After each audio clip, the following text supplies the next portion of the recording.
Orient bell tiles studio से आप देख रहे हैं एबीपी न्यूज। नमस्कार, मैं हूं संदीप चौधरी। आज सीधा सवाल में बात होगी नमक हराम की और माई बाप की। नमक हराम कौन होता है? नमक हराम भाई जिस थाली में खाए उसी में छेद कर दे। जिस देश में आप भारतीय हैं, भारत में रह रहे हैं, भारत का खा रहे हैं और देश के खिलाफ ही बोलने लगे, आप नमक हराम हो गए। दोस्ती यारी में वफादारी ना निभा पाए तो नमक हराम हो गए। मालिक और नौकर का रिश्ता है, मालिक से बेवफा करने लगे, विश्वासघात करने लगे तो आप नमक हराम हो गए। पर राजनीति में अब नमक हराम शब्द इस्तेमाल किया जा रहा है, मानो राजनेता हमारे मंत्री हमारे माई बाप हैं, हम उनके रहमो करम पर जी रहे हैं, उनके हिसाब से काम ना करें, उन्हीं के लिए वोट ना डालें तो हम हो गए नमक हराम। यह शब्द आज इजाद किया है केंद्रीय मंत्री हैं गिरिराज सिंह कि ये मुसलमानों के लिए हम काम करते हैं, हमें वोट नहीं डालते, ये नमक हराम नहीं तो क्या है? अरे भाई 63% देश ने आपको वोट नहीं दिया 2024 में, सरकार आपकी बनी तो कह दीजिए कि देश की 62% आबादी नमक हराम है। दक्षिण में तो लगभग पूरा कर्नाटक को हटा दो तो दक्षिण भारत ने आपको वोट ही नहीं दिया। पर यह सिर्फ हिंदू मुसलमान करने का एक सियासी बहाना, सियासी औजार नहीं है, बात उससे आगे जा रही है दर्शकों। अरे भाई तुम्हारा नमक खा रहे हैं क्या? हम तो देश का खा रहे हैं। तुम कौन हो? हम चुनते हैं बताने के लिए। हमें जनता जनार्दन कहा जाता है। जनता जनार्दन, हम भगवान हैं। हम अपने नुमाइंदे भेजते हैं, वो सरकार बनती है। Democracy is of the people, for the people, by the people. पर दरअसल हमारी औकात, हमारी बिसात बताई जा रही है क्या? तेरी और मेरी, आपकी और मेरी, कि हम कुछ नहीं, हम बंधुआ मजदूर हैं, आश्रित हैं, दाने दाने को मोहताज हैं, पाई पाई के लिए मोहताज हैं। ये मंत्री, ये सरकारें ही हमारी जिंदगी बस चला रही हैं और इसमें मीडिया भी शरीक है। मैं जिस चौथे खंबे का हिस्सा हूं, कोई बड़ी घोषणा होगी, फलाना सरकार ने दी 2000 करोड़ की सौगात, 50,000 करोड़ की सौगात, 1 लाख करोड़ की सौगात जेब से दे रही है सरकार। 5 किलो अनाज दे रही है, खुद हल चला रहे हैं, ट्रैक्टर चला रही है सरकार। क्या भिक्षु मुद्रा में कर दिया है आम आदमी को? राजनीति किस राह पर जा रही है? आपकी राय क्या है? आपके सुझाव और आपके सवाल, जो अब सीधा सवाल के अहम हिस्सा बन चुके हैं, उनका रहेगा इंतजार। तो आज राजनीति को एक नया आयाम दिया गया।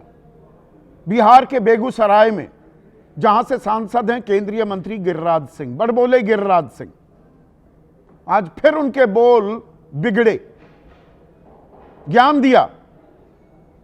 उन्होंने कहा कि भाई जिसकी मदद करो और वो बेईमान निकले, उसे नमक हराम नहीं कहेंगे तो क्या कहेंगे? और दरअसल वो बात कर रहे थे मुसलमानों की कि इनको लाभ देते हैं, इनके लिए काम करते हैं, ये हमें वोट नहीं डालते। सुनिए गिरिराज सिंह ने क्या कहा। अच्छा तो बताबो दीदी, जेकरा तो मदद करे छहो और वो अगर बेईमान हो जाए तो ओकरा नमक हरामे न कहबो? हाँ, ओकरा नमक हरामे न कहबो? तो मुसलमान नमक हराम है क्योंकि वो बीजेपी को वोट नहीं करता, लेकिन बीजेपी उसके लिए काम लगातार करती रहती है। अब यह बात और है कि बीजेपी का ना कोई एमएलए मुसलमान है और ना कोई एमपी। चुनाव में खड़ा करने की जहमत तक वो नहीं उठाते। पर यह बात दरअसल सिर्फ हिंदू मुसलमान की नहीं है, करने की तो वो कोशिश ये कर ही रहे हैं, पर गिरिराज सिंह के बयान पर गुलाम गौस हैं एमएलसी जेडीयू के, वो कह रहे हैं हमारे बैसाखी पर, जेडीयू की बैसाखी पर टिकी हुई है बीजेपी की सरकार, गिरिराज गठबंधन धर्म का पालन करें, उन्माद फैलाने की कोई इजाजत नहीं दी जाएगी। पर क्या गुलाम गौस की बात उनकी पार्टी भी सुन रही है? वरना ऐसे खुल्लम खुल्ला जहर कैसे घोल रहा है केंद्रीय मंत्री? शपथ भी भूल गए गिरिराज सिंह। कोई भी केंद्रीय मंत्री शपथ लेता है संविधान की, उसकी आखिरी लाइन पढ़ देता हूं, मैं संविधान और विधि के अनुसार सभी प्रकार के लोगों के साथ बिना किसी भय या पक्षपात, स्नेह या द्वेष के न्यायपूर्ण व्यवहार करूंगा। सभी प्रकार के लोगों को।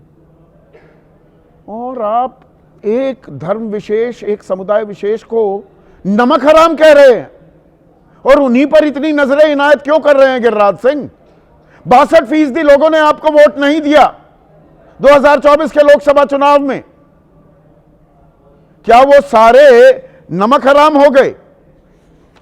और जिस बिहार के आप हैं, बिहार में 2015 का आंकड़ा बता देता हूं, क्योंकि आप अकेले लड़े थे और केंद्र में सरकार आपकी थी। 24.42% ने आपको वोट दिया, यानी कि 3/4 लोगों ने आपको वोट नहीं दिया था 2015 में। 3/4 बिहार क्या नमक हराम था? पर ये बोल आज से थोड़ा बिगड़े हैं, इसमें एक निरंतरता है। हिंदू मुसलमान के साथ इसमें और बहुत पहलू, सत्ता का दंभ, गुरूर, वो अहंकार, वो भी शामिल है। आप और मैं, हमारी हैसियत कुछ है ही नहीं, हमारी क्या बिसात, हम तो कीड़े मकोड़े हैं। सरकार दया करती है हम पर, तो गोरे तो चले गए 1947 में, अब ये नारियल आ गए हैं जो हम पर राज कर रहे हैं। मैं सभी राजनीतिक जमात के लिए बात कर रहा हूं। ऊपर से काले दिखते हैं, अंदर से वही गोरों की मानसिकता, गुलाम समझ रखा है जनता को, आपको, मुझको। यही जुलाई 2025 की नीतीश राणे, युवा है, मंत्री भी हैं, गोल टोपी और दाढ़ी वालों ने मुझे वोट नहीं दिया। सभी मुस्लिम हरे सांप है, मुंबई का डीएनए हिंदू है, हरे सांप है, मुझे वोट नहीं दिया। नहीं दिया भाई, कौन सी बंदिश है? बंदूक तानोगे कनपट्टी पे?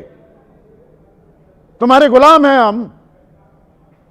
स्वतंत्र देश है, आजाद देश है, जिसे वोट डालनी होगी डालेंगे। आप डराओगे, धमकाओगे, ऐसे दो फाड़ करोगे समाज को। शुभेंदु अधिकारी, ये बीजेपी के नेता हैं, पश्चिम बंगाल में चुनाव होंगे अगले साल। वो कह रहे हैं वहां पर हमारी सरकार बनी तो विधानसभा से मुस्लिम विधायक बाहर निकाल देंगे, खदेड़ देंगे उन्हें, और कह रहे हैं आप अगर जम्मू कश्मीर जाना चाहते हैं तो जम्मू जाइए, मुस्लिम बहुल पर्यटन इलाकों में जाने से परहेज करें। प्रधानमंत्री को भी नहीं जाना चाहिए वहां पर।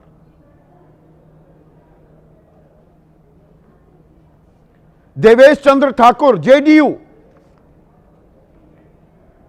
धर्मनिरपेक्षता की बहुत दुहाई देती है ये पार्टी। इन्होंने जून 2024 में क्या कहा? नतीजे आने के बाद, सरकार बनने के बाद, मैं यादव और मुसलमानों के लिए काम नहीं करूंगा क्योंकि उन्होंने मुझे वोट नहीं दिया। यह नया लोकतंत्र गढ़ा जा रहा है, नई परिभाषा गढ़ी जा रही है। तुमने वोट नहीं दिया, काम नहीं करूंगा। आप समझ रहे हैं यह कितना खतरनाक है? और इसके अंदर वो मानसिकता किसकी है? अरे हम तो ये समझे बैठे थे हम हैं जनता जनार्दन, हमारे नुमाइंदे जाते हैं, हमारे प्रतिनिधि के तौर पर हम इन्हें भेजते हैं, आलीशान बंगलों में रहते हैं, मुफ्त की बिजली, मुफ्त की हवाई यात्रा, मुफ्त की रेल यात्रा, मौज लेते हैं। स्क्वायर फीट वाले बंगले नहीं, एकड़ों में बंगले मिलते हैं इन्हें।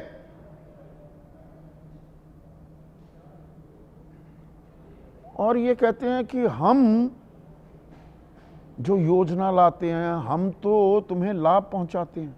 ये अपनी जेब से दर्शकों पैसा निकाल के आपको मुझको हमारी जिंदगी चलाते हैं, मतलब हम गुलाम हैं,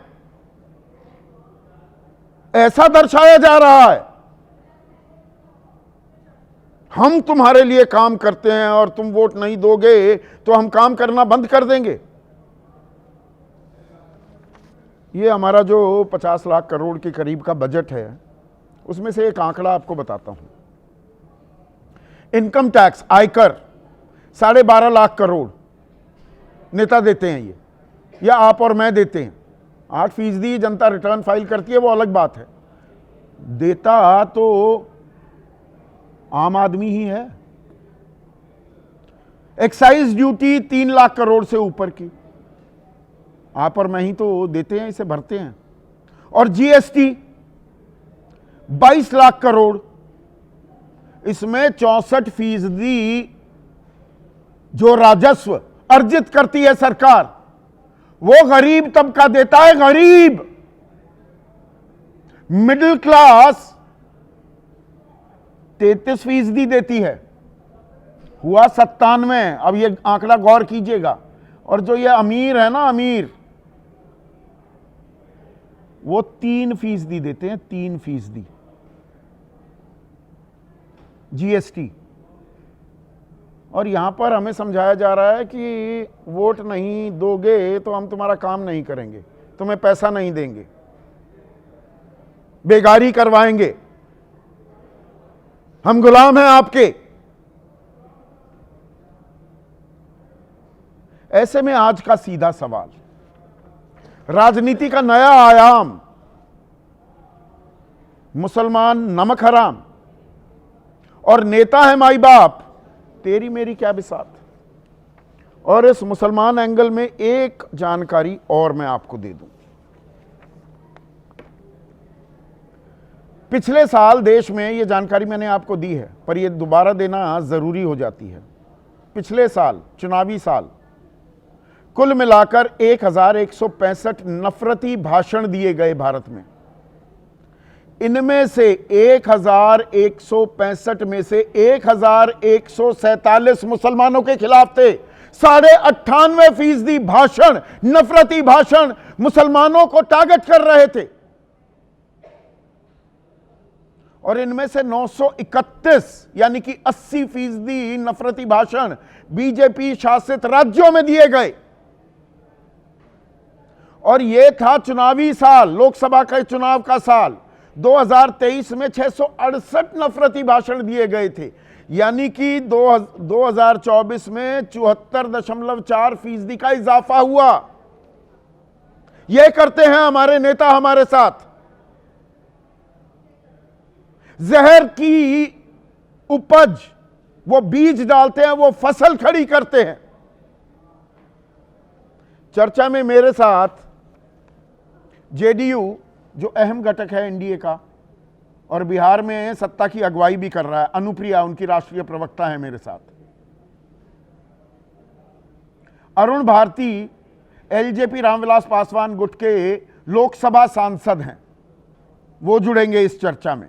डॉक्टर अजय उपाध्याय कांग्रेस के राष्ट्रीय प्रवक्ता, मनोज काका समाजवादी पार्टी के राष्ट्रीय प्रवक्ता, आशुतोष वरिष्ठ पत्रकार हैं, सत्यहिंदी.com नाम का डिजिटल प्लेटफॉर्म भी चलाते हैं, और विनोद अग्निहोत्री स्टूडियो में मेरे साथ मौजूद हैं।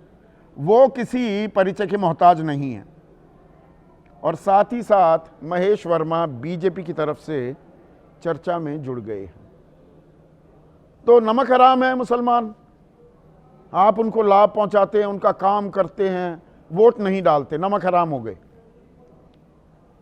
सही कह रहे हैं गिरिराज सिंह?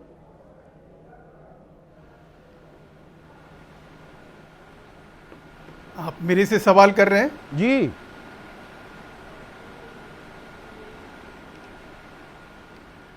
संदीप भाई, उन्होंने किसी तबके का, किसी वर्ग का नाम तो नहीं लिया। लिया है। लेकिन अगर फिर भी आपका सवाल उसी के इर्द, चलिए मान भी लिया कि अगर लिया है तो वो उनके कहने का आशय क्या था और संदर्भ क्या था, ये वो उनसे पूछना चाहिए। अच्छा, पूछना चाहिए। पार्टी किसी भी तरह से नमक हराम शब्द का कोई समर्थन नहीं करती है। इतने बड़े, वो तो इतने बड़े नेता हैं, खुदा हो गए, उनसे पूछना चाहिए। पार्टी नहीं पूछेगी। ये ऐसी जबान, ऐसे बिगड़े बोल शोभा देते हैं एक केंद्रीय मंत्री को। ईमानदारी से जवाब दीजिए ना। देखिए, नहीं, ईमानदारी की तो जवाब ये है कि मुहावरे बोले जाते हैं। अच्छा, मुहावरे उन लोगों के लिए जो, हाँ, जो कि किसी चीज का लाभ उठाते हैं और लाभ उठाने के बाद फिर उससे मुकर जाते हैं, कहते हैं कि नहीं, ऐसा कुछ है ही नहीं। अच्छा, इस तरह का कोई आप देश में भगवान कुछ हो ही नहीं रहा, दे रहे हैं, कुछ ऐसी चीज लाभ के रूप में प्रसाद देते हैं। कोई भगवान नहीं है। आपके ही रहमो करम पर हमारी जिंदगी की गुजर बसर हो रही है। खुदा हैं आप, है ना? नहीं, किसी के रहमो करम, ये देश 75 साल से किसी के रहमो करम पे नहीं चल रहा है। ये देश जो है चल रहा है तो इस मानवता पे चल रहा है। हमारा संविधान ये कहता है कि एक कल्याणकारी देश है, ये सबके लिए कल्याणकारी कामों के लिए सोचता है और उसको जमीन पे लेकर आता है। लेकिन कल्याणकारी कहीं ऐसे लोगों के साथ नहीं, कल्याणकारी काम आप रोक देंगे क्योंकि आपको वोट नहीं डालता एक तबका। आपको सरकार तो बिना किसी द्वेष सभी वर्गों के साथ न्यायपूर्ण आप बर्ताव रखेंगे, यही संविधान की शपथ ली जाती है। यहां तो धमकी दी जा रही है। बिल्कुल ली जाती है, और धमकी नहीं दी जा रही है। अच्छा। अगर याद करिए प्रधानमंत्री जी ने क्या कहा, एक हाथ में कुरान है और एक हाथ में कंप्यूटर। अच्छा। याद करिए कि इन दोनों चीजों को लेकर हमारे मुस्लिम भाइयों को आगे बढ़ना चाहिए। उनका ये संदेश कहीं अमलो कर्म में रहा और उसका नतीजा देखिए, प्रधानमंत्री कि जम्मू कश्मीर जैसे। गिरिराज सिंह को भी समझा दें, नितेश राणे को समझा दें। गोल टोपी, फिर कह रहा हूं, मंत्री हैं आपके महाराष्ट्र में, नितेश राणे और गिरिराज सिंह। गोल टोपी और दाढ़ी वालों ने मुझे वोट नहीं दिया, सभी मुसलमान हरे सांप हैं। सुवेंदु अधिकारी कह रहे हैं अगले साल चुनाव होगा, जितने मुस्लिम विधायक हैं खदेड़ दूंगा उन्हें विधानसभा से। अरे इनको भी समझा दीजिए, यह समझाने की जरूरत नहीं, इनके शब्दों का भाव समझना चाहिए। देखिए साहब, जब आप देश में एक माहौल ऐसा तैयार करेंगे तो स्वाभाविक है कि इस तरह के कुछ प्रतिकार भी आएंगे। कैसा माहौल? आप एक ऐसे व्यक्ति को जो भारत माता को डायन कहता है, जो मुलायम सिंह ये कहते हैं कि मुसलमानों तुमने अगर हमें वोट नहीं दिया तो तुम्हारा हश्र क्या होगा, तुम सोच लेना। अच्छा, MOI का कॉम्बिनेशन लेकर बिहार में राजनीति की जाती है, तब कुछ नहीं कहा जाता है, खुलेआम कहा जाता है कि हम MOI कमीशन। आप जो खुला 80-20 का खेल करते हैं वो सही है, दूसरे की गलती गिनवा रहे हो। उन्होंने जो किया उधर तो आऊंगा ही। तो क्या करना चाहिए? क्या करना चाहिए? एक समुदाय को आप प्रधानमंत्री का एक हम तो ये कह रहे हैं कि नमक हराम वो व्यक्ति जरूर है जो देश में अगर खाता है, पीता है, रहता है, देश की योजनाओं का लाभ उठाता है, लेकिन बीजेपी कब से देश हो गई? गाना गाता है, बीजेपी कब से देश हो गई? देश को डिवीजन करने का, बीजेपी डिवीजन करने की बात करता है। बीजेपी को वोट नहीं दिया तो नमक हराम हो गया। सरजिल इमाम नहीं, बीजेपी कब से देश हो गई? तमाम ऐसे नेताओं की भी बात कर लेंगे, पहले ये बताइए बीजेपी कब से देश हो गई? जिनको कंधे पे उठा के, या उनको कंधे पे उठा के जो लोग घूम रहे थे, उनसे पूछिए कि हाई कोर्ट, सुप्रीम कोर्ट भी जमानत नहीं दे रहा है। कहिए कि वो भी जो है कहीं सांप्रदायिक हो गया, जेल के फलसफे को उल्टा रखा है अदालत ने। पूरी जिम्मेदारी से मैं ये बात कह रहा हूं, अभी इसका भी आगे आने वाले दिनों में किस दिन चर्चा होगी। पूरे कानून के फलसफे को पलट दिया गया है। दिया जाएगा, लेकिन सवाल यह है कि लेकिन आज आप ये जो एक डाटा लेके बैठे ना, और उसके बाद एक डाटा लेके और बैठते कि 2014 से पहले मुसलमानों की स्थिति परिस्थिति क्या थी, उनकी दुर्दशा क्या थी, और उसके बाद क्या तो थी। डराओगे, धमकाओगे। में आता दर्शकों को भी। देवेश चंद्र ठाकुर कहेंगे मैं यादव और मुसलमानों के लिए काम नहीं करूंगा। आप हैं कौन, मुझे ये बताइए? सरकार खुदा हो जाती है क्या? वो लोग काम करते हैं, सौगात दी जा रही है। नहीं करते हैं, जो संविधान के नाम पर संविधान के नाम पे शरीयत लागू करने का काम आप इस देश में करेंगे शरीयत कहां से लागू हो गई? तो क्या देश किसने चलेगा लागू क्या? कर दिया? आप कर्नाटक में क्या कर रहे हैं? क्या कर रहे हैं कर्नाटक बताइए में ना, क्या कर रहे हैं? बताइए ना मुझे। कर्नाटक में आपने क्या लिखा? क्या? आपने घोषणा पत्र में आरक्षण हम देंगे मुसलमानों के नाम पर। हाँ, तो क्या वो है ये? चंद्रबाबू बताओ नायडू आप। से भी पूछ लीजिए ना। बहुत पढ़े लिखे अगर दम है तो, अरे आप तो मुझसे ज्यादा पढ़े चंद्रबाबू लिखे नायडू हैं। ने जो चंद्रबाबू चीज नायडू किया से तो उसको पूछिए रोका ना। ना, हाई कोर्ट ने चंद्रबाबू रोका नायडू, ना। चंद्रबाबू नायडू रोका से ना। पूछेंगे। रोका उसको। अच्छा, रोक दिया? वो अभी आंध्रा लागू हाईकोर्ट करने ने की रोका पूरी ना उसको। तैयारी कर रहे हैं। एकदम रोका। अच्छा, और ये जो अरे साहब, मैं ये कह रहा हूं बीजेपी, कि जहां अरे भी सुनिए रीट ना, किया, उसके ऊपर मार्च में सुनवाई हो रही है। इसी साल सौगाते मोदी कैंपेन चलाया था, वो किसके लिए चलाया था? वो वक्फ चेतना अभियान, वो इजिप्ट में 2 साल पहले प्रधानमंत्री मोदी बिल्कुल। अल हाकिम मस्जिद में क्या करने गए थे? अगर मुसलमान नमक हराम होते हैं तो मैं तो कह रहा हूं, क्या कह रहे हैं? हम तो बताइए कह रहे ना, हैं सुनने कि को तैयार हूं मैं। प्रधानमंत्री तो जो 2015 में उस बच्ची ताइबा से पूछिए, एक भावुक लेटर लिखती है प्रधानमंत्री जी को कि मेरे हृदय में छेद है, और प्रधानमंत्री कार्यालय पूरी शिद्दत के साथ उसका इलाज कराता है। ये अगर गिरिराज यही सिंह नफरत का इलाज होती कौन करेगा? और इसी तरह से ये देश चला गिरिराज जाता सिंह का है। इलाज कौन करेगा? गिरिराज जी का, मैंने कहा ना कि गिरिराज जी का, मैं कह रहा हूं गिरिराज जी की बातों को लेकर आज पूरा बवंडर खड़ा कर दिया जाए। अच्छा, पूरा ये बवंडर कह नहीं दिया खड़ा जाए कि करना देश चाहिए। में जो है ठीक है, मुसलमान ठीक बिल्कुल है। isolated अनुप्रिया, है। एक मैं कह सेकंड, रहा हूं, अरे क्या- रुकिए क्या ना, मतलब अरे है? रुकिए ना, अनुप्रिया को लाइए स्क्रीन पर। अनुप्रिया, ऐसा क्यों बवंडर खड़ा किया जा रहा है यहां पर? महेश वर्मा कह रहे हैं, सही कहा है गिरिराज सिंह ने, मुसलमान नमक हराम होते हैं। संदीप जी, मैं जनता दल यूनाइटेड की प्रदेश प्रवक्ता हूं, राष्ट्रीय नहीं। पहली बात, हमारे नेता माननीय मुख्यमंत्री जी एक ऐसे राजनेता है कि जिन्होंने अपने शासनकाल में एक बात स्पष्ट कहा है कि हम वोट की चिंता नहीं करते, हम वोटरों की चिंता करते हैं। और वोटरों की चिंता में यह होता है कि विकास हो तो न्याय के साथ विकास हो, और न्याय के साथ विकास के लिए अमन चैन की जरूरत है। हो गई अमन भूमिका? चैन नहीं होगा, नहीं, मैं भूमिका नहीं बांध रही हूँ, सवाल मैं सीधा अपनी पूछा बात है कह रही ना, हूं। कार्यक्रम का नाम ही सीधा मैं सवाल बिल्कुल- है। गिरिराज सिंह ने मैं सही सीधा कहा। जवाब दूंगी। मुझे गिरिराज सिंह लगता ने है सही कि कहा। इस आपके डिबेट को सुनने वाले जनता बहुत ही प्रबुद्ध है, और वो जानती है क्या? कि जवाब मैं दे रही हूं वो सीधा ही है कि तत्कालीन वोट, जब भी चुनाव होता है संदीप जी, वोट पड़ना एक तत्कालीन परिस्थिति होती है। अच्छा, उस परिस्थिति में वोट आपको मिल भी सकता है, वोट नहीं भी मिल सकता है, लेकिन इसका अर्थ यह नहीं है कि एक सरकार जो है उस वोट के आधार पर अपनी योजनाएं चलाए। बिहार तो हमारी स्थिति आप गिरिराज सिंह देखिए ने सही बोला 2020 कि में। नहीं बोला? मैं नमक कहती हराम हूं है कि मुसलमान? इस देश का हर एक वर्ग वो जानता है कि देश संविधान से चलता इतना है। असमंजस आ गया जेडीयू में? बिल्कुल नहीं। इतना परेशान होने लगे, खुलकर जवाब नहीं दे पा रही हैं आज आप अनुप्रिया। ये मैं जहरीले बोल हैं या नहीं? ये नफरती बोल हैं या नहीं? एक बात मैं कह दूं आपको संदीप जी, बिहार में चुनाव सिर्फ और सिर्फ नीतीश कुमार जी के कार्य के मॉडल पे होगा। ये कई बातें नीतीश आएंगी, कुमार को ये नहीं, कई शब्द, बातें ये आएंगी। बोल, ये कबूल है क्या?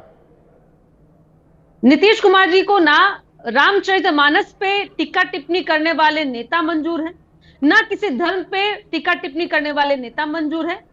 हमारे यहाँ सब, जैसा कि आदरणीय प्रधानमंत्री मोदी जी कहते हैं, सबका साथ सबका विकास, और सबके विकास में हिंदू भी आता है, हाथी के मुस्लिम भी दांत आता है, खाने के और क्रिश्चियन भी दिखाने आता के है। और हो रहे हैं क्या? और- सबका साथ, और- सबका विकास, सबका प्रयास, सबका विश्वास, पूरा नारा बता देता हूं मैं। हो रहा है ये, मुसलमानों पे विश्वास है। हम तो अपनी परिस्थिति को बता रहे हैं ना संदीप जी। आपके 2020 तो- का ही मैं बता रही आपके हूं, तो 43 सुर तो 43 पिछले सीटें साल ही हमारे। बदल गए थे अनुप्रिया, जब देवेश चंद्र ठाकुर वो कहते हैं मैं यादव और मुसलमानों के लिए काम नहीं करूंगा, मुझे वोट नहीं दिया था, कहा था ना, नहीं। आप ही के सांसद हैं। शायद देवेश चंद्र ठाकुर जी ने, आपने उनके बस एक ही लाइन को पकड़ लिया संदीप तो और जी। किसको उन्होंने कहा कि मैं पकड़ूंगा? उनके निजी उनके कार्यों को लिखे नहीं हुए करूंगा। अध्याय पढ़ने की ना मेरे पास टाइम है ना फुर्सत है। मत पढ़िए। हाँ। मत पढ़िए, मैं बता देती हूं कि उन्होंने कहा कि मैं उनके निजी कार्यों को नहीं करूंगा, लेकिन क्षेत्र में आने वाला व्यक्ति अच्छा, कोई भी हो, निजी। किसी धर्म का हो, मैं कार्य करूंगा। निजी कार्य, मुझे अब अगर निजी और मैं ऑफिशियल अगर गलत सरकारी काम होंगी- में फर्क करेंगे देवेश चंद्र ठाकुर।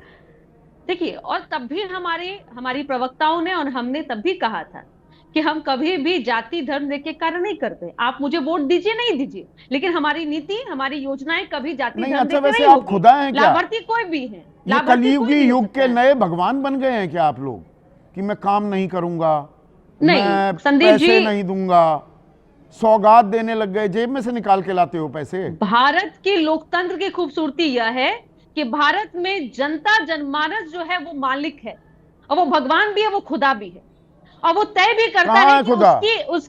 उसकी वो संरचना खुदा तो कैसे ठगा सा होगी, महसूस कर कैसे रहा है अपने राज्य आप भी को। होता है। कहाँ होता है? खुदा को तो आप ठग बताइए लिया। ना, हमारे यहाँ योजनाएं हैं ना संदीप जी, कई कई हमारे अल्पसंख्यक समुदाय से आने वाले लोगों के लिए योजनाएं हैं। हमने योजनाएं तो नहीं बंद किया। हमारे तो एक भी मुस्लिम समुदाय से कोई हमारे एमएलए नहीं जीते थे। निर्दलीय को हमने अपने साथ में मंत्रिमंडल में शामिल किया।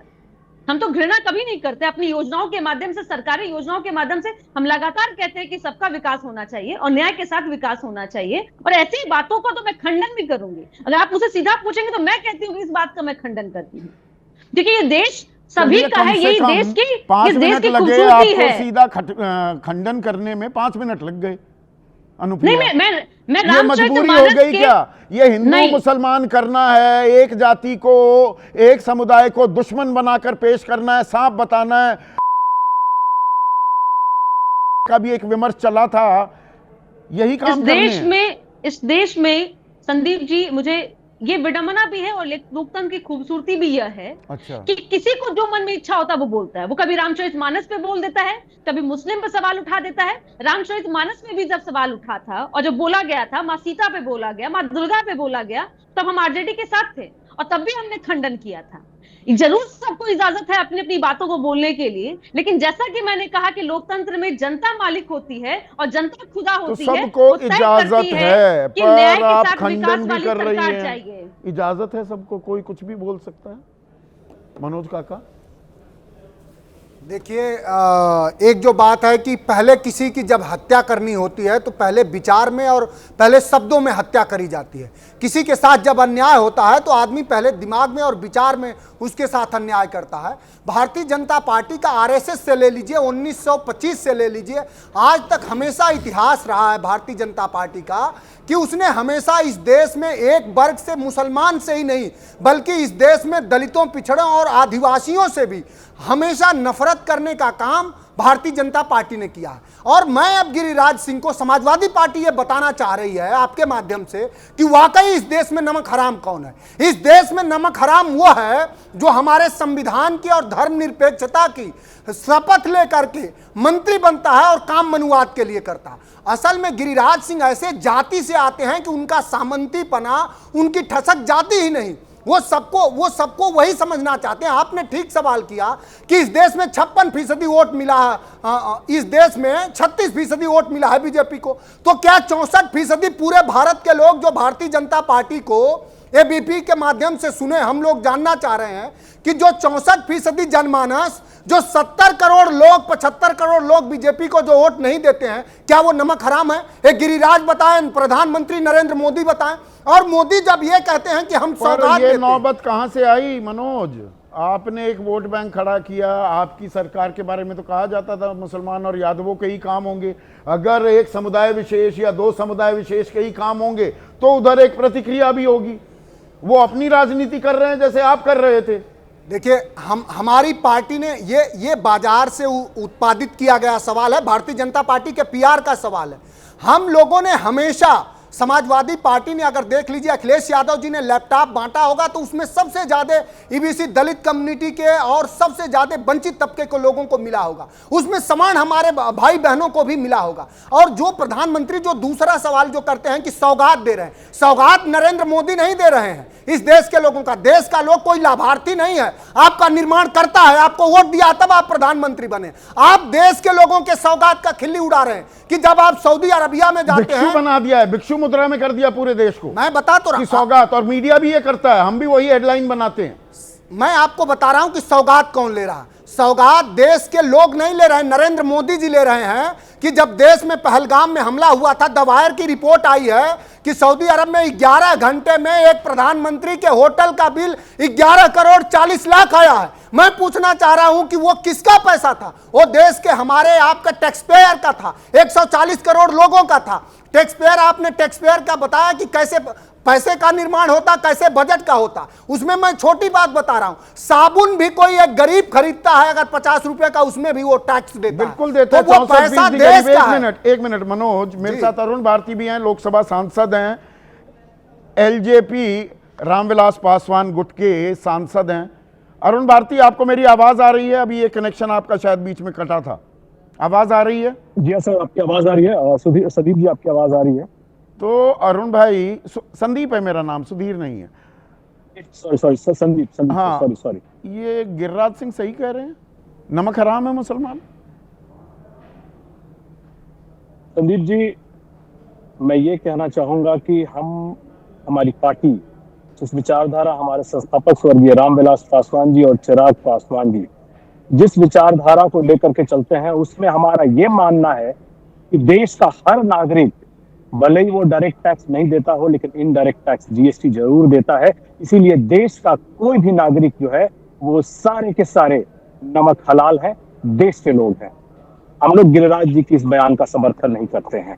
इसका आप एनडीए की बैठक में, जब भी आपकी समन्वय बैठक होंगी, इस बात को पुरजोर तरीके से आप उठाने वाले हैं? ऐसे नफरती बोलों की, ऐसे नफरती बोल की कोई जगह होनी चाहिए क्या राजनीति में, सार्वजनिक जीवन में? चिराग पासवान जी ने, आप याद कीजिए संदीप जी, हमारे नेता चिराग पासवान जी से जब एक इंटरव्यू में सवाल किया गया था कि ये रोड पर, स्ट्रीट्स पर, ये जहां भी जो मुस्लिम समाज के लोगों के द्वारा अरदास की जाती है या प्रेयर की जाती है, तो उन्होंने कहा था कि बिल्कुल बकवास सवाल है। असली सवाल ये नहीं है, असली सवाल है देश के मुद्दों को लेकर के, विकास के मुद्दों को लेकर के। आप ये बताइए। नहीं, यहाँ पर तो ताल ये ठोकी जा रही है, हम विकास करते हैं, ये वोट नहीं देते तो नमक हराम है। एहसान करते हैं, विकास के लिए ही चुनते हैं ना आपको। अरुण भारती, आपको अगर सांसद बनाया बिहार की जनता ने, तो वो उम्मीद लगाएगा ना कि आप काम करेंगे, या आप बताएंगे अरे तुमको इतने पैसे, आप माई बाप हो जाएंगे क्या कि अरे मैं तेरे को इतने पैसे दूं या नहीं दूं? नहीं संदीप जी, हम माई बाप नहीं है, हम जनता के पैसे के सिर्फ कस्टोडियन है, मालिक नहीं। जनता के लिए, जनता के विकास के लिए पॉलिसीज बनेगी और उनके ही विकास में वो पैसे खर्च होंगी।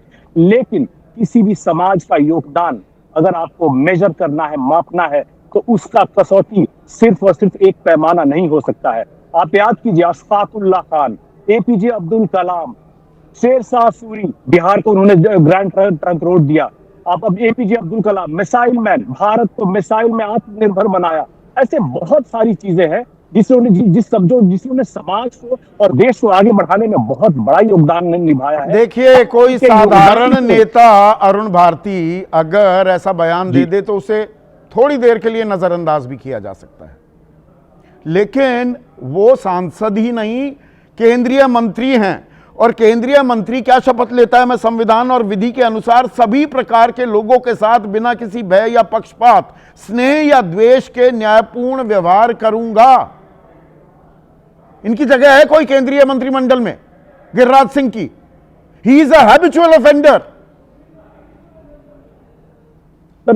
ये संदीप जी, मंत्रियों को लेकर जो विशेषाधिकार है वो तो प्रधानमंत्री जी के पास है। मैंने आपको कहा, हम इनके बयान की सबका समर्थन नहीं करते, लेकिन साथ ही साथ हम कांग्रेस, राजद और सपा की उस मानसिकता का भी समर्थन नहीं करते जो इस समाज को आगे बढ़ाने के बजाय उनको सिर्फ अपना वोट बैंक थोड़े थोड़े दे करके जिंदा रखते। क्या यहाँ गिरिराज सिंह को अपना वोट बैंक नहीं दिख रहा है कि हिंदू मुसलमान करेंगे? देवेश चंद्र ठाकुर क्या कर रहे थे? हिंदू मुसलमान करेंगे, अगड़ा पिछड़ा करेंगे कि यादव और मुसलमान मुझे वोट नहीं देते, मैं उनके लिए काम नहीं करूंगा। ये 80-20 का फॉर्मूला योगी आदित्यनाथ देते हैं, वो किस बात का फॉर्मूला है? आप याद कीजिए संदीप जी, हमारे संस्थापक स्वर्गीय रामविलास पासवान जी ने कुर्सी जाना मंजूर किया था 2005 में, जब उन्होंने नारा दिया था कि बिहार में मुस्लिम मुख्यमंत्री बनना चाहिए। 2005 की बात सब कर देते हैं एलजेपी वाले, आप ये बताना क्यों भूल जाते हैं? गुजरात दंगों के बाद रामविलास पासवान वो वाहिद शख्स थे, इकलौते शख्स थे जिन्होंने इस्तीफा दिया था। आज वो कहां गया? आज आप चुपचाप बस जी खंडन कर दिया और इस तरह की बांटने वाली राजनीति के गठबंधन में आप कदम ताल कर रहे हैं। सीधा सवाल पूछ रहा हूं आपसे अरुण भाई। बात देखिए, एक मंत्री का दिया हुआ, किसी भी एक सांसद का, मंत्री का दिया हुआ बयान एक का नहीं है ना, पूरा सिलसिला है, नितेश राणे से लेके शुभेंदु अधिकारी से लेके, अब मैं उस लिस्ट में दोबारा नहीं जाना चाहता। मैं संदीप जी, उनका मैं प्रवक्ता नहीं हूं, उनके लिए सफाई नहीं दूंगा, मैं अपनी पार्टी की बात करूंगा। जब हमारे संस्थापक मुस्लिम समाज से मुख्यमंत्री बनाने को लेकर के बात करते हैं तो मुस्लिम समाज को आगे ले जाने की बात करते हैं, लेकिन यही आज भी याद कीजिए, जब राजद की बात की जाती है बिहार में तो माई समीकरण की बात करती है। इस माई समीकरण में महिला, युवा के बजाय मुस्लिम और यादव ही क्यों जोड़े जाते हैं? नहीं, चुनाव आते ही ये बोल इतने मुखर कैसे हो जाते? नहीं अरुण भाई, देखिए, आपके जुड़ने से पहले आप जुड़े हुए थे कि नहीं, मैंने एक आंकड़ा दिया था, पिछले साल 1165 नफरती भाषण दिए गए, उनमें से 1147, 98.5% मुसलमानों के खिलाफ। संयोग था ये, पिछला साल चुनावी साल था। जी, हमारी पार्टी इन सारे बयानों से इत्तेफाक नहीं रखती संदीप भाई, हमें इसे आप जोड़ने का प्रयास न करें। हमारी पार्टी, हमारे नेता के जो आदर्श है, हम उन आदर्शों को 2005 के उन आदर्शों को लेकर के चल रहे हैं, उसी पर हमारे नेता चिराग पासवान जी भी चल रहे हैं।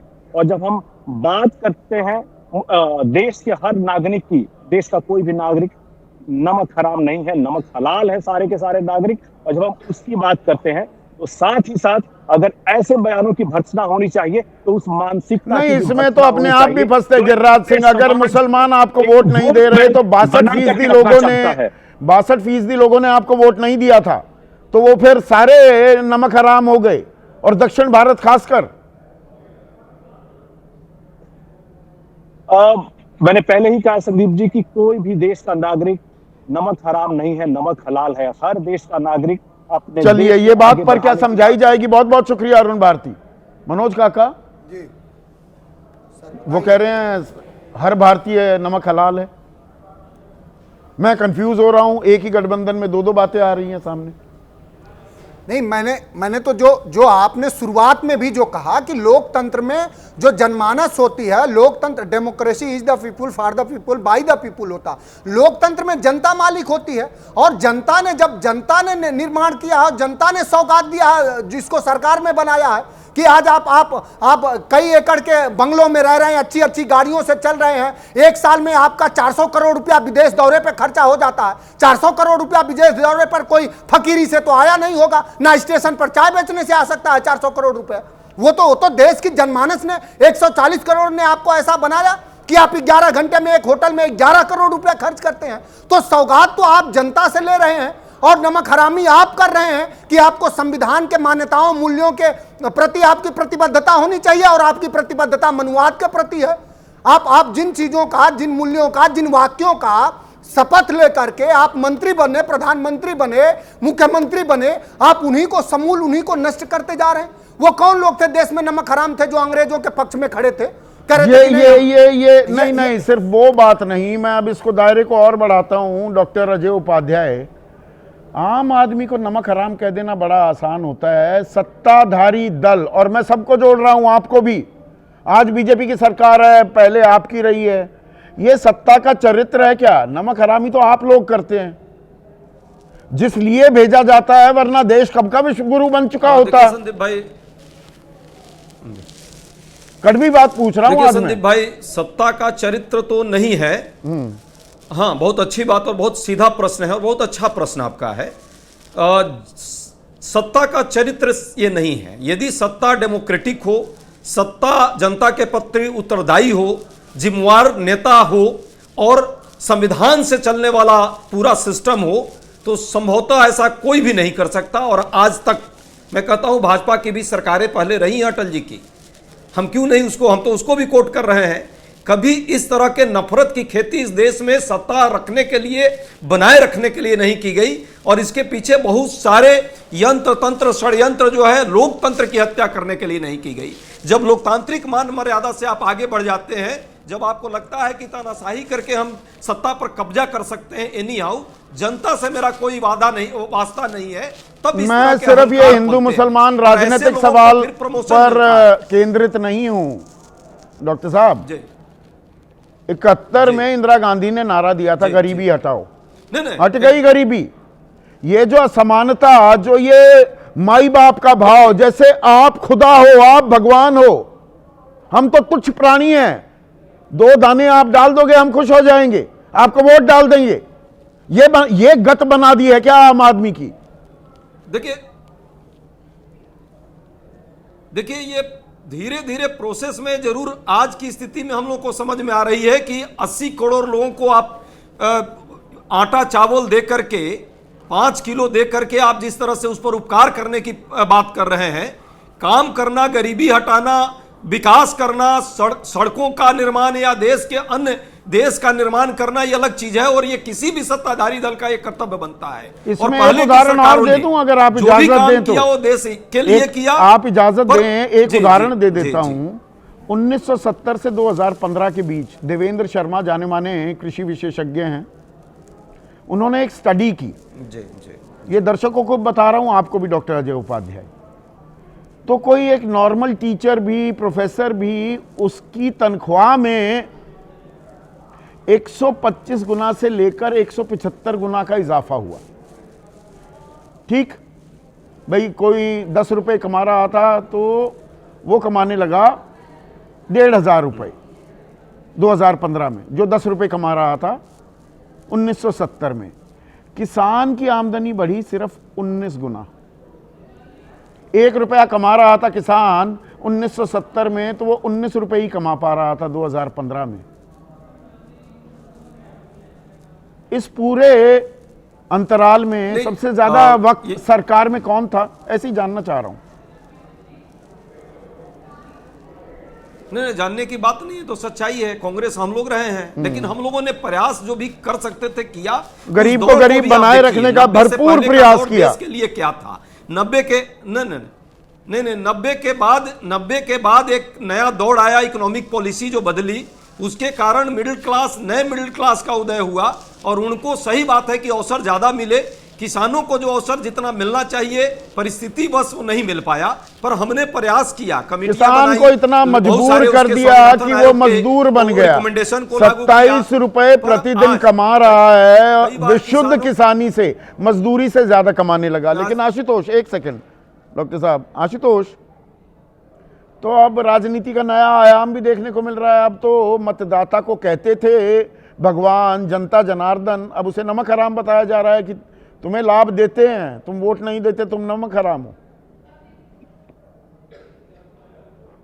संदीप जी, ये आप इस पर हैरान क्यों हो रहे हैं? मुझे तो इसी को लेकर हैरानी हो रही कि आप जैसा इतना वरिष्ठ पत्रकार गिरिराज सिंह को इतना गंभीरता के साथ लेते हैं। बिल्कुल गंभीरता से लेने की जरूरत नहीं है। लूंगा, मेरे अंदर मैं अभी भी चाहता हूं वो आदर्श, वो कहीं छिपा हुआ है। मोटी चमड़ी मेरी है, पर इतनी मोटी नहीं हुई कि अभी भी आशावादी ना रहूं।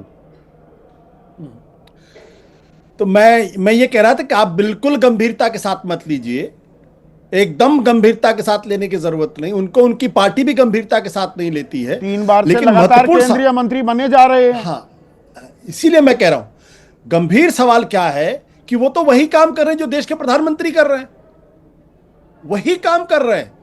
अगर आपको गिरिराज सिंह के ऊपर अगर नाराजगी है कि ऐसी बातें क्यों कर रहे हैं, कैबिनेट प्रधानमंत्री तो नारा देते हैं सबका साथ, सबका विकास, सबका प्रयास, सबका विश्वास, सौगाते मोदी कैंपेन चलाया जाता है मार्च 2025 में, इसी साल।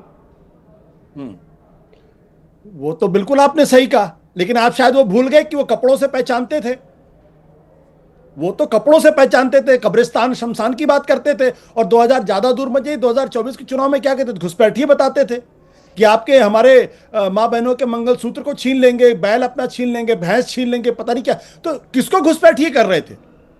हमारे ख्याल से तो कम से कम गिरिराज सिंह ने थोड़े संयमित शब्दों का इस्तेमाल किया है, थोड़ा संयमित हो, कम से कम नमक हराम बता रहे, तो घुसपैठिया बता दिया गया। यानी वो इस देश के नागरिक ही नहीं है, वो बाहर से आए हुए लोग हैं।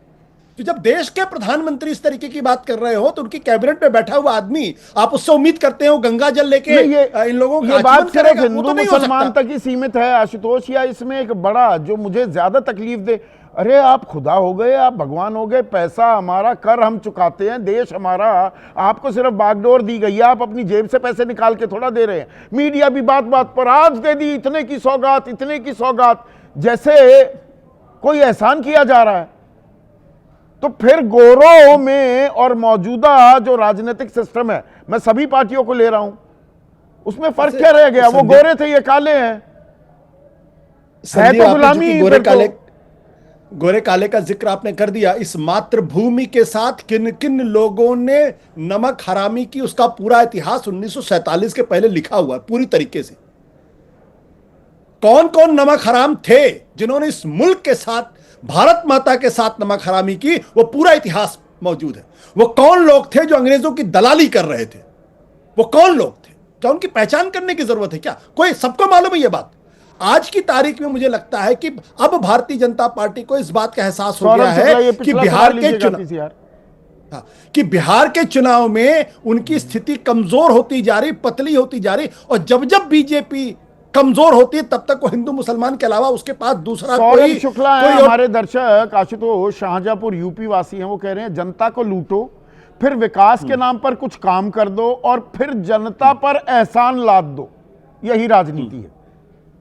बिल्कुल यही राजनीति है इस देश की। तो मैंने कहा कि जब जब भारतीय जनता पार्टी कमजोर पड़ती, आपने देखा 2024 के चुनाव में भारतीय जनता पार्टी कमजोर पड़ी, प्रधानमंत्री जी को एहसास हुआ तो घुसपैठिए आ गए। और अमित शाह जी और योगी आदित्यनाथ क्या कह रहे थे कि अगर इंडिया गठबंधन को अगर जीती तो इस देश के अंदर शरिया कानून लागू हो जाएगा, राम मंदिर को ध्वस्त कर दिया जाए। क्या क्या बातें, मतलब कैसे ऊट पटांग बातें ये लोग, इनके मुंह से कैसे निकलती, मुझे इसी बात को हैरानी होती, कैसे बोल लेते हैं ये लोग। लेकिन जब जब ये इसका मतलब ये, इसमें एक इसका और मतलब यह है कि बिहार के अंदर भारतीय जनता पार्टी की स्थिति कमजोर है, हो रही है लगातार, इसीलिए तो आने वाला वक्त बताएगा। वो तो आने वाला वक्त बताएगा। कई बार लगता है कमजोर हो रही है और बल्ले बल्ले हो जाती है बीजेपी की, लेकिन ये मानसिकता क्या दर्शाता है? नमक हराम कहना कि भाई हम तुम्हारे लिए काम करते और हम तुम्हारे लिए काम करते हैं। सेंस ऑफ एंटाइटलमेंट, जैसे राजा हैं और ये तो आम कीड़े मकोड़े रूपी आम जनता है। ये संदीप वही मानसिकता है जो सामंती मानसिकता है कि राजा विक्रमादित्य निकले और उन्होंने सोने की जो है मोहरें प्रजा को डालनी शुरू कर दी और प्रजा गदगद है, दौड़ रही है पीछे। मतलब इस तरह की जो विरदावलियाँ गाई जाती थी उसमें जो है वीर गाथा काल में, और राजाओं के चारण भाट जो गाते थे, तो ये उसी तरह की है कि हम देने वाले हैं, तुम लेने वाले हो, जैसे हम अपने जेब से दे रहे हैं। ये वो सामंती मानसिकता है। ये पूरी शब्दावली इस समय जो है वो लोकतांत्रिक नहीं है, वो बिल्कुल राजतांत्रिक शब्दावली है। राज तिलक हो रहा है, राजगद्दी, सिंहासन, ये जो शब्द चल रहे हैं ना, ये लोकतांत्रिक शब्द नहीं है। और गिरिराज जी से अगर मैं एक सवाल पूछूं कि उनकी पीढ़ी के और हमारी पीढ़ी के जितने लोग हैं वो पले बढ़े हैं उस काल में जब कांग्रेस का शासन था इस देश में, उस कॉलेज में पढ़े होंगे जो कांग्रेस जमाने में बना, उस अस्पताल में इलाज कराया होगा जो कांग्रेस जमाने में बना, उस सड़क पर चले होंगे जो कांग्रेस जमाने में बनी, तो क्या, और उसमें से बहुत सारे लोग हैं जो कांग्रेस को वोट नहीं दे रहे हैं, तो सब नमक हराम हो गए। तो आप ये वैलिड तो ये तो फिर गिरिराज जी पे भी वही लागू हो जाएगा, आपको कांग्रेस को वोट दो क्योंकि आप तो कांग्रेस जमाने में पले बढ़े हो। अरे भाई ये क्या बात हुई? सरकारों का काम है। आप तो लोकतंत्र का जो मूल मंत्र है उसी को ही बिल्कुल उल्टा कर रहे हो, जो है for the people, by the people, of the people. बिल्कुल जनता का, जनता के लिए, जनता के द्वारा। अरे यार काम करने के लिए भेजते हैं ना, वहां ताली बजाते रहे कि बड़ा अच्छा काम कर दिया, बड़ा। अरे जहां काम नहीं किया वहां कसौटी पर कसेंगे, परखेंगे, बिल्कुल, और नाराज होंगे तो नहीं देंगे वो। और ये जिम्मेदारी सरकारों की है भैया, यही तो हक है, यही तो एक अख्तियार है आम आदमी के पास, और क्या है। इसीलिए आपको भेजा जाता है और इसीलिए आपको टैक्स पेयर के पैसे पर वो सारी सुविधाएं दी जाती हैं जिससे आप अपने काम को, अपने कर्तव्य का ढंग से निर्वहन कर सकें। बहुत सारी इम्यूनिटीज मिली हुई हैं, आपको सारी सुविधाएं मिली हुई हैं, इसीलिए मिली हुई है कि आप उस काम, वो एहसान थोड़ी है। ये तो सड़क अगर बनवा रहे हैं, अगर आप कल्याणकारी योजनाएं लागू कर रहे हैं, अगर आप जो है सोशल सिक्योरिटी नेट बढ़ा रहे हैं, रोजगार के इंतजाम कर रहे हैं, तो एहसान नहीं है, दायित्व है। अब रेवड़ियों को का महिमा मंडन किया जा रहा है कि आप पर एहसान कर रहे हैं। कहां से आ रहा है पैसा? वो हम ही दे रहे हैं ना, कैसे भी कान कैसे भी पकड़ लो। रेवड़ियां तो ऐसे बांटी जा रही हैं कि जैसे मतलब जो सरकारें हैं और मुख्यमंत्री और सारे जो है वो अपने घर से दे रहे हैं। हाँ, जनता का पैसा है भाई, और जनता को आप दे रहे हैं। जनता के पैसे पर जो आप ऐश करते हैं, अभी आपने जो टैक्स का जीवन व्यतीत करते हैं, अभी आपने जो टैक्स का पूरा आंकड़ा दिया कि सारा टैक्स तो जनता, भाई जो आदमी बीड़ी का बंडल में खरीदता है मजदूर, वो भी जीएसटी दे रहा है, वो भी टैक्स नेट में है। जो सबसे अंतिम पायदान का व्यक्ति है वो भी कुछ ना कुछ खरीदता है, टैक्स नेट में आ जाता है, वो चाहे 5% दे रहा हो, है तो टैक्स नेट में, वो पैसा तो जाता है सरकार को। तो ये जो भाषा है किसी की भी हो, चाहे गिरिराज जी की हो या किसी की भी नेता की हो, राजा प्रजा की, ये राजा प्रजा का रिश्ता कायम हो रहा है कि हम है राजा, तुम हो प्रजा, तुम अदन्य लोग हो, इतना दे दिया खुश रहो और हमें वोट दो, और नहीं दिया तो फिर तुम्हारा बस हाँ अंधेरे में अंधकार वाला जीवन व्यतीत करो। अब वो जेडीयू के एमपी कह रहे हैं कि मैं काम नहीं करूंगा, वो अनुप्रिया जी कह रही थी निजी काम। अरे निजी काम क्या है? मान लीजिए किसी व्यक्ति को कोई पुलिस परेशान कर रही है, वो एमपी के पास जाता है तो निजी काम हो गया उसका। आपकी जिम्मेदारी है कि देखें उसका न्याय हो। सड़क एमपी और एमएलए के साथ की जिम्मेदारी ये भी होती है कि उसके क्षेत्र की जनता के साथ कोई अन्याय ना हो।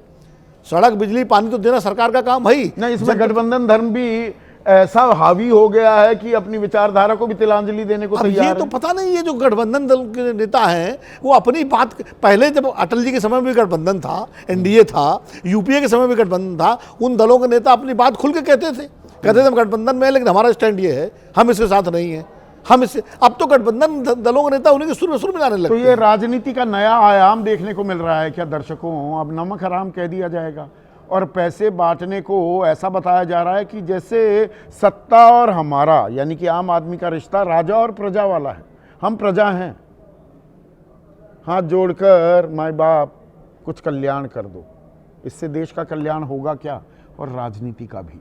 इस बारे में सोचिए। आज इतना ही।